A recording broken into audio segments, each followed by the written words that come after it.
Welcome back to the Make Time for Success podcast. I'm Dr. Christine Lee, and this is episode number 138. If you're a fan of the TikTok platform, you may very well already be familiar with my special guest today, Wyld. Wyld is a TikTok and social video marketing expert. She has helped thousands of creators grow their TikTok accounts with a community over virality approach. Her background is in personal branding and photo and video creation. That background helped her to launch a brand on TikTok as the queen of trend alerts, which then started the movement of trend alert style videos that currently dominates social media feeds. Wyld is a member of TikTok's invite-only creator community program, as well as YouTube's Shorts creator community, and she regularly appears in national media, top-rated podcasts, and social media summits. What you're going to hear inside this interview is how Wyld overcame her limiting beliefs in a number of areas in order to find her special expertise, which truly showcases her talents and her authentic self. It's a great story, and Wyld is a great woman, and I can't wait to share this episode with you now.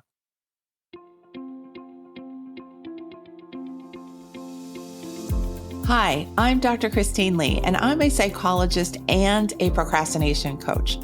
I've helped thousands of people move past procrastination and overwhelm so they could begin working to their potential.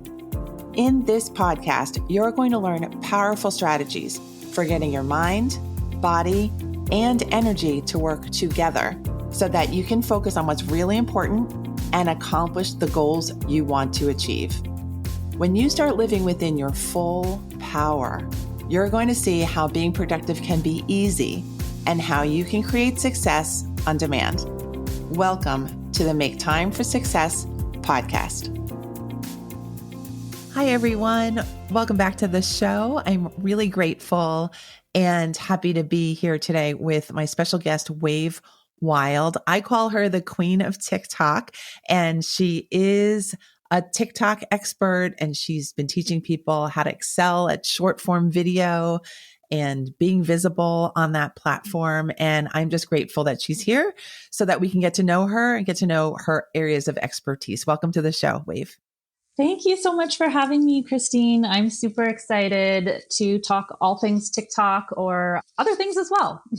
Yes, absolutely. Can you give us a sense of your backstory, going as far back as you're comfortable, and tell us about some of the factors that have influenced your career and where you are now with your business? Yeah. So before TikTok, so before COVID happened, I was a personal brand photographer. So creating content, photos and videos for entrepreneurs. I would say though, I don't know, I wasn't the most successful or kind of more on, I guess, on the struggling side with that industry. However, COVID happened and I had an Instagram coach friend say, you should really get on TikTok and check it out. I think you would like it there. It's a different vibe. So I just did. I got on the app and I did really love it. I love dancing to music, although I don't even dance in my videos and you don't have to dance. So just know that. But I got on and I just started experimenting, posting all kinds of videos, stuff about personal branding, marketing, a lot of mindset stuff that was doing well. And I had one video go semi-viral. It was around 100,000 views. That was a really, really big deal. And I got hooked, and that's how they get you. I got hooked and I started learning about TikTok more, just anywhere I could find information. And I started sharing my successes on my Instagram. And that's where I was getting a lot of questions like, how are you using this app? And then it was, light bulb moment where I thought, oh my gosh, there's Instagram coaches. Like, why wouldn't there be TikTok coaches? And at that time I had seen maybe 5 tops on the app. And I thought, you know what, with my background in personal branding and my marketing skills of, being an entrepreneur, I could really help business owners use this app as another social media marketing tool because that's how I see it. And I decided to pivot. I went all in and my life has changed. That is fantastic. And congratulations on, I think, being an early adopter of the app to begin with. So I guess that's a cue to everyone to jump in. If you see an Yeah. opportunity, it's okay to be early, right? It's okay to try it, even though maybe you don't know anybody who's in that particular area. It's okay to experiment and be one of the first people in. And also just, it sounds like follow what makes you happy and follow what feels natural to you. It sounds like that's a lot of what you've used yourself. Yes, that's one thing I love about TikTok. It's a very creative app. You don't have to be super creative, but there's just a lot of tools and features on the app to make creative videos, to have fun with it. And that just, yeah, really jived with me. Okay.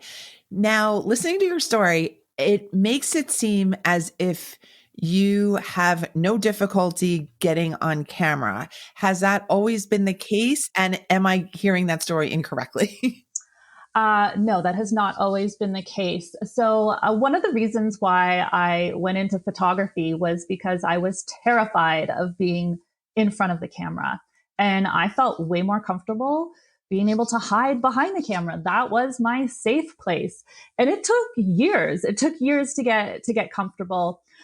So there was a few things that happened. I did have a business coach who, when I was doing personal brand photography, was like, you have to start live streaming. You need a Facebook group. You gotta get on camera and live streaming. So that was one thing to start doing that.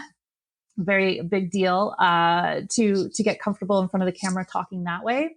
But also when when I had decided like I was going into personal brand photography, I also went and hired another photographer to do a brand shoot of me. And that in particular, it was in Savannah, Georgia. Oh my God, amazing place for for photos. And she was kind of like a glamour photographer, like they do your hair and makeup, and she has all the outfits there. But we went out and we did brand photos, and that was a very transformational experience for me. Really, I had to have the experience of what it was like, so that I could offer that experience to people. So that was very transformational for me to start accepting, who I am and the way I look. And the way I sound on camera and just being able to show up on camera more. So yes, it was very fortunate by the time that, TikTok came around and I got on TikTok, February, March, 2020, I was fairly confident on camera. Okay. Great. So I am thinking about all the people who might be listening to us who might be struggling with things like being on camera, saying what they really feel and think, maybe using social media at all, whether they're a business person or not. And I'm wondering what encouragement you can give them. And what do you teach your own clients to do when there feels like a big block, even, or maybe an active fear, like people actually get sweaty or turn red, or their heart starts to beat like crazy when they're thinking about somebody watching them? Yeah, well, one thing, people love authenticity. So even in your video, if you said, wow, I'm really nervous right now, my face is going so red, that's okay. Like people are okay with that. One thing I want to say is, from being in the online space for a few years, I have noticed that people do not care what you look like, right? What they care about is what you can do for them and how you make them feel. So that I've seen time and time again. You are the only one who's, criticizing yourself so harshly. So you have to know that. And then, there are some, very basic exercises I teach, such as just filming yourself with the camera app, just your camera phone, filming yourself and making yourself watch those videos while you pay attention and write down the, negative thoughts that you're thinking, like, oh, my nose looks so big, or I hate the sound of my voice. And writing those down. And then what we do, right? I call those limiting beliefs. Those are things we just believe about ourselves that are holding us back. Then what I get them to do is to turn those limiting beliefs around into positive affirmations. So if your limiting belief is, I don't like the way I sound when I'm talking on camera, then you could turn that around and say, I am learning to love the way I sound on camera and people enjoy listening to me. Yeah, that's actually such a powerful tool. I learned the same technique when I was training on an inpatient unit several decades ago. So I can guarantee that that strategy actually works. I think part of the key of changing your own thoughts is believing that you can, is Mhm. believing that there's an easier way to be treating yourself and thinking about yourself. And like, I totally want to back up what Wave is encouraging you to do, which is to kind of straighten out the language that you use to see and describe yourself so that you can show up on camera, show up and do videos, show up and promote what you have to promote to the world more easily. Absolutely. And yeah, just one final note about that. Just, be yourself. I know everybody says that and you might, but people can sense if you're trying too hard to be someone else. So just be real and in the moment. That's what TikTok is all about. It's not like the Instagram culture where things are curated and everybody looks perfect and happy in the highlight reel. It's an app that really values authenticity and that's what people connect with. So just be real. Okay, wonderful. How is your deep involvement on the app and in TikTok and with your community there changed you? This is just a thought that's coming to my mind, and I am curious. Well, oh gosh. Okay, well, one thing I would say is when I had a photography career, I really struggled with imposter syndrome and comparing myself to other photographers and seeing their photos and being like, oh, wow, like the way they use that light, I'm not that good with lighting. Oh, their photos are so beautiful, mine kind of suck, type of thing. And it really, really held me back. So when I got onto TikTok and really wanted to start learning the app, I decided to do account reviews. And this was something I would I would do this on live stream. I would go live and I would look at people's accounts and give them tips. And then I started charging for it and whatnot. But it allowed me to really, really build confidence in my skills because I put in the work of talking to a lot of people and just really learning what they struggle with and thinking of ways that I could help them and come up with strategies, and then we would get to test those strategies, and that's kind of what formed the basis of what I teach. So that really helped me be confident. So one thing that's really changed me is I've just it's been amazing for me to finally step into this place of confidence in what I'm doing. And it's helped me my own like personal growth of being an entrepreneur. I just had so many limiting beliefs and things with photography, that people didn't want to pay me, all that kind of stuff. And it's just been able to completely turn around with TikTok when by having this community and by talking to people and also, focusing on serving. I always love to focus on serving and tapping into my passion. That's another way to help you when you're on camera as well, as just tapping into your passion first and focus on serving and removing that fear. Thank you for those beautiful shares.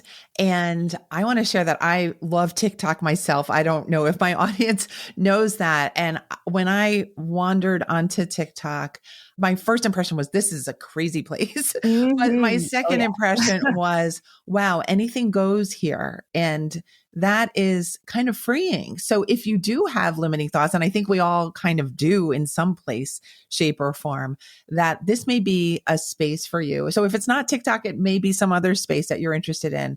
But I think what Wave is teaching us is that it's that experimentation that will allow you to kind of disassemble your limiting thoughts and overcome them. That really, what are we doing? Holding ourselves back and telling ourselves that we're always in the wrong lighting or we're always looking the wrong way. It doesn't really help us to do anything. So my lesson from listening to Wave right now is experimentation over hiding every single time. Yes, absolutely. And focus on the message. What is it that you want to communicate to your people? Focus on that. As people don't care, what your hair looks like. And right. This is why people are like sitting in their cars, making videos. I mean, people are lying in bed making videos. They don't have any makeup on. I did a video the other day with no makeup. Like it just like whatever.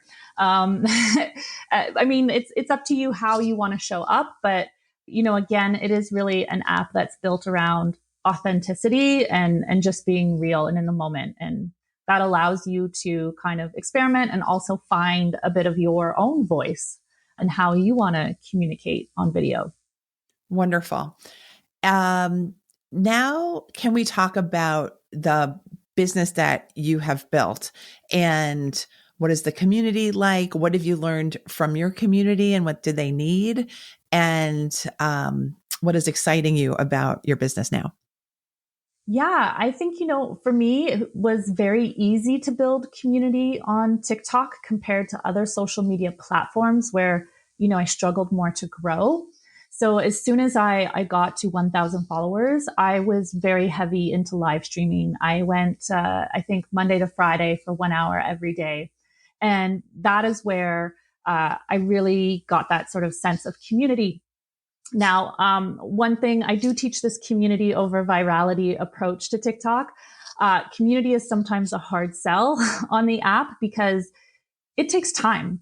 It takes patience. It takes work. It doesn't happen overnight. You can't just press that button and have an instant community. It's more of that long-term play. So, yeah, but going live really, really helped to build that community. Once I saw like the same people were showing up and the same people, commenting on all my videos and being so supportive, and me being able to give back to them. Yeah, that just, was very impactful for me. So I never take that for granted. And then, I've been experimenting with all kinds of different offers and things in my business, and figuring out what works and what doesn't work. I feel like I've switched things around every few months. Currently right now I have a membership. I have built a brand on TikTok as this queen of trend alerts. I was the first person to start announcing trends in this specific format, the way I did it, with a catchphrase and with a format of video that really helped me stand out and helped me build my account. So people know me for that, and I built a brand around that. So I do have a membership where I announce trends. Now I announce them across all the short form video apps. And yeah, I love doing that. I love talking to my community. Yeah. And then I also have a group coaching program that I've been working on. So, and, I do all kinds of other things as well. Lots of speaking and, workshops, those types of things. Beautiful. So in your telling of what you've been doing and building, I hear a lot of consistency, that you've been showing up, these live streams. I can't even imagine doing a live stream for an hour. That's a long time. And then to do it 5 days in a row. Can you explain what you believe motivates you or keeps you feeling like, let's keep this going, let's not drop out, let's stay consistent? I am a very consistent person. People know that about me. It's like my middle name. So maybe I just have that going for me. I also would say it is like a little bit of my personality. I'm not sure if you are familiar with the Clifton Strengths test. I am. So my number one strength is executor. So, and my partner also calls me like a little doer, a do. So I have my to-do list. I'm always just doing and busy bee. I guess that's a little bit of, it's just built into me. Okay. Yeah. And I guess, I feel like for the first time in my life, I found something that I was truly passionate about and that I felt like I was really good at and starting to make something of my life. So, I think that's just what keeps me going. Okay, beautiful. It sounds like you have alignment, so it's a little bit easy to find that consistency. For those people who are listening who might not quite be at that consistent, it's part of me routine, what tips might you have for those people? Well, definitely, one of the first things I work on with all of my students is creating a content strategy, because that helps you stay consistent. And I think a lot of people don't realize, when you go to TikTok that you need one. And I usually say, okay, well, do you have one for Instagram? Like, you have a plan of what you're posting and the content you're creating? Oh, yeah. And I'm like, okay, well, you need one for TikTok as well. So having a plan of the types of videos you're going to post, like I break it down into content pillars, which is not different than Instagram, choosing 4 to 6 themes or topics that you want to talk about on your page. that all relate, to your offers and building a brand and a business and all that. So having that is going to help you know what you should be posting. And then we go through how much of each kind of pillar, each content category that you are going to post. So that is the plan. And then once you have the plan, it's going to help you stay consistent because, it's the worst feeling in the world to wake up in the morning and be like, oh, I need to post something on social media today. What am I going to post? And, you need to have the plan and the strategy. Okay. Excellent tips. Excellent tips. And congratulations on the growing community and finding your alignment and overcoming all the limiting beliefs that were there before. This is a really great success story. Thank you. It took me a long time, pretty much 40 years. Yeah. But wonderful that it's happened. I just had the lovely opportunity of talking with Wave's membership community. Wave invited me to talk about procrastination to the group. And I just want to encourage anyone who's inclined to work with Wave to go and join her membership. It's a lovely group of people. Wave is so lovely and full of wisdom and encouragement as well. And can you just describe to our audience how they can join the membership and or stay in touch with you? Yeah. So it's called Social Video Marketing Mastery. So we actually cover TikTok, Reels, and Shorts. So those are the big three main platforms for short form video. And you can reach out to me. My website has more information, wavewyld.com, or on all social platforms. It's just my name @wavewyld. Okay, beautiful. Thank you, Wave. You are so amazing to work with. I've had so much fun getting to know you and collaborating with you. And I want to thank you again for being here today. Thank you so much. Okay, everyone, please give a DM to Wave on Instagram or TikTok, and you'll definitely find her there. And please visit us again on this podcast, Make Time for Success, next week when another episode drops. I'll see you there. Thank you for listening to this episode of the Make Time for Success podcast. If you enjoyed what you've heard, you can subscribe to make sure you get notified of upcoming episodes. You can also visit our website, maketimeforsuccesspodcast.com, for past episodes, show notes, and all the resources we mention on the show. Feel free to connect with me over on Instagram too. You can find me there under the name Procrastination Coach. Send me a DM and let me know what your thoughts are about the episodes you've been listening to. And let me know any topics that you might like me to talk about on the show. I'd love to hear all about how you're making time for success. Talk to you soon.